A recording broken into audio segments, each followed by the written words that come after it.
I was watching Generation Tech yesterday. He had a great video about whether the Kaminoans will rebel in Star Wars The Bad Batch. If you don't know whom Generation Tech is, they're a YouTube channel that talks about some of the technical aspects of Star Wars. It's a great channel. If you haven't seen them, go check them out. Anyways, I can agree with most of his video, but I think he missed some key points.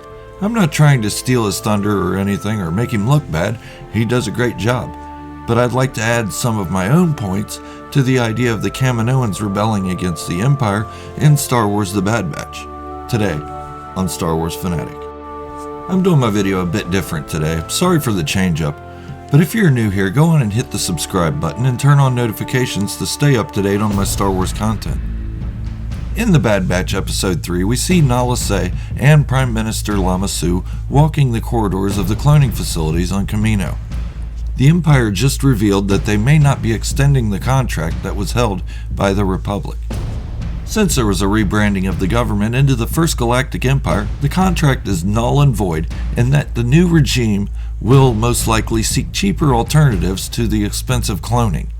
The cloners discuss this among themselves and hint at a solution for the economic hit they're about to take.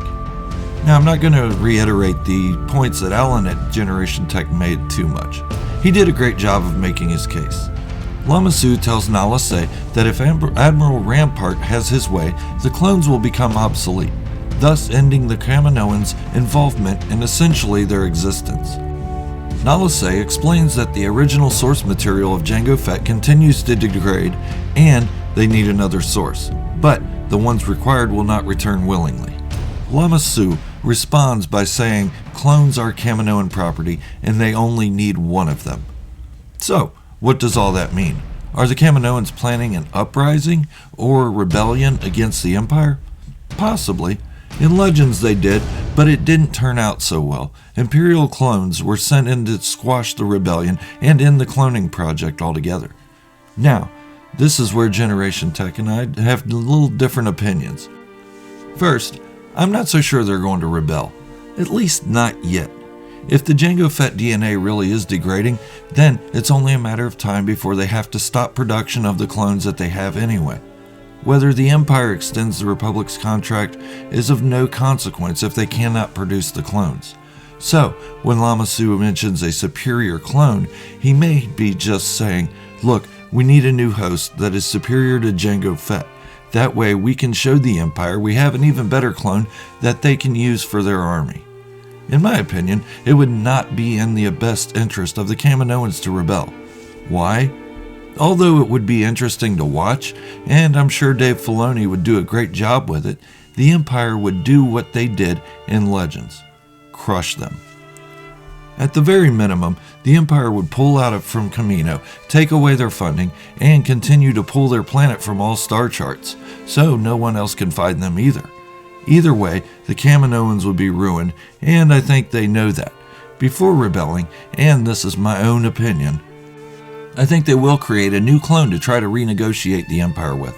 A new product, if you will. They will try this first as a last-ditch effort to continue the flow of credits into their system. Another area I differ from Generation Tech is that I don't believe Omega is the clone they want to get back, nor do I think it is any member of the Bad Batch. Why? Remember, this is just my opinion. I would hope that the Kaminoans were smart enough to keep DNA samples of their special projects, if not all clones. That means they would have already had the DNA sample of Omega and Clone Force 99, if the Kaminoans use my logic, that is. Another reason I don't think it would be of any of the Bad Batch nor Omega is the fact that Nala Se essentially helped them escape.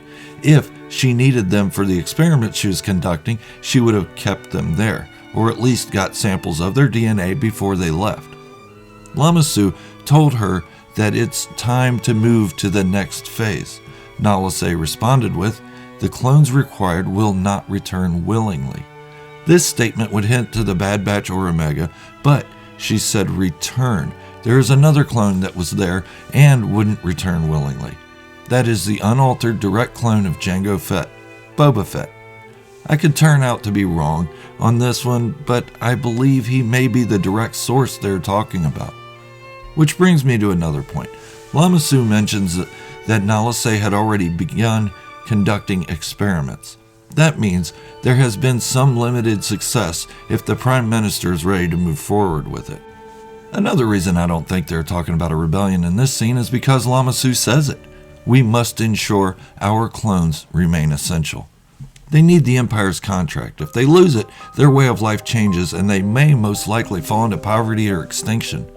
However, if they create a whole new line of clones, it will take about 10 years to produce a viable specimen. In the meantime, all they have to show are Jango Fett clones, which are great clones anyway, but, like they said, the Jango Fett DNA is degrading. So, based on that short conversation, this is my thought as to what is going to happen. Remember, this is just my theory, and in no way does it mean it will actually happen, but based on what was said, it makes sense.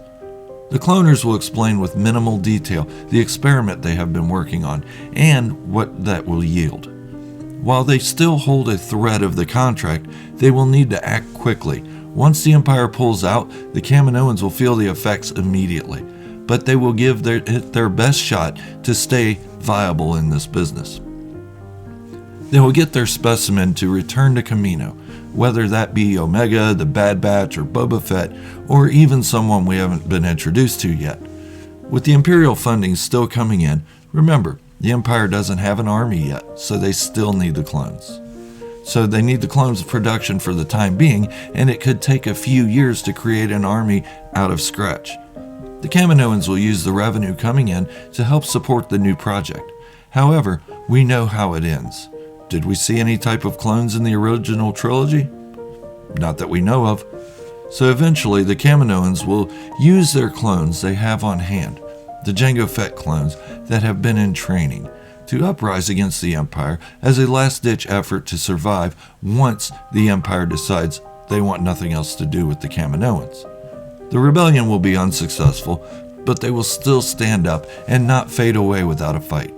They are a very tough race, but they will lose this fight. However, that isn't their first option. As Lama Se said, we must ensure our clones remain essential. Meaning, we have to step it up a notch and show the Empire they need us. But they also need to hold the Empire off for about 10 years. The clones they have on hand would work for a rebellion, but any new clones would take that long to create. Maybe longer depending on where Nala Se is in the experiment process. Anyways, that's my thoughts on it. Usually I don't like mentioning other YouTubers because I don't want it taken out of context. I have nothing but mad respect for Generation Tech, and that's the reason I mentioned them in this video.